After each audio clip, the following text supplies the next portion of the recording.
Gi-proseso na sa CSWD Lapu-Lapu City ang rental subsidy sa mga biktima sa sunog sa Barangay Pajo niadtong Biyernes sa hapon. Kini aron may magamit sila nga pangbayad sa abangan sa balay nga ilang kabalhinan samtang hinay-hinay usab silang mopabarog ug balik sa ilang mga pinuy-anan. Ani ang report. Human miulbo ang sunog niadtong Biyernes sa hapon, gipahiluna sa Pajo Gym ang 20 ka mga pamilyang apektado sa sunog nga gilangkuban sa 108 ka mga individual. Matag pamilya, may iyang mga modular tents. Hitsas usab sila sa tubig mainom, panglaba ug pangluto.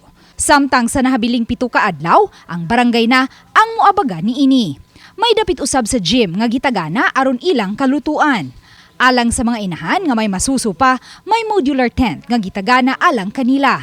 Laing tent ang gihimong prayer room ug counseling room. May mga personal usab sa Lapu-Lapu City DRRMO, CSWD ug barangay ang gidestino sa gym aron makaabag sa mga nasunogan. Samtang sa mga buot mo tabang, kini ang pipila sa ilang mga wishlist.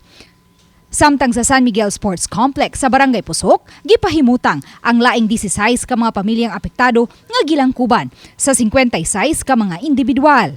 Sa mong evacuation center, gipahiluna usab sa mga modular tents ang matag pamilya.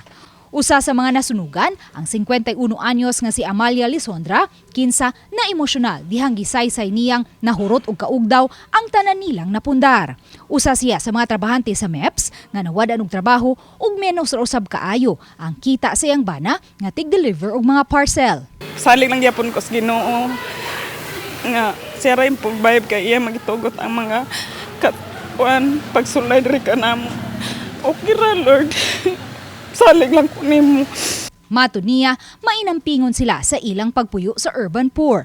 Apan gikatahong may mga batang nag-edad og 4 anyos nga nagduwa og lighter ang gikatahong hinungdan sa sunog. Ug padayon pa kining gi-verify sa Lapu-Lapu City Fire District. Bata way buot pero ang ginikanan mismo ang pingit daw ninyong mga anak kay kami nagsigig pila na usara ka pamilok. Mahurot na yun. Tungod lang ninyo. Samtang gi-proseso na karon sa CSWD Lapu-Lapu City ang 15,000 pesos nga rental subsidy alang sa mga homeowners nga nabiktima sa sunog. Kini aron may magamit sila pangbayad sa abang sa ilang mga balay nga temporaryo nilang kapuy-an, samtang hinay-hinay silang mopabarog ug balik sa ilang mga balay. Gihanay na usab ang dugang financial assistance nga ihatag sa dakbayan sa mga nabiktima sa sunog. Uban ni Marlon Melgazo, Luan Merondina,